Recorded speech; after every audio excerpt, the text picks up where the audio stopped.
আত্মীয়তার বন্ধনকে মজবুত করা। যারা আত্মীয়তার সম্পর্ককে মজবুত করে তাদের জীবনে রিজিকের কোনো টেনশন নাই, রিজিকে ভরপুর বারাকা নেমে আসে।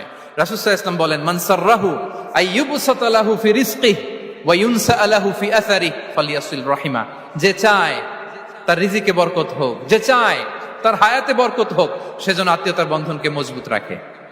আমরা যেন আমাদের আত্মীয়তার সম্পর্ককে বজায় রাখি। এটা আল্লাহর আরশে লেগে থাকে আর বলে যে আমাকে মিলায় আল্লাহ তারে মিলায়, যে আমাকে ছিন্ন করে আল্লাহ তাআলা তার সাথে সম্পর্ক ছিন্ন করে। বিষ্ণু বলেন, লা ইয়াদখুলুল জান্নাতা খাতি'।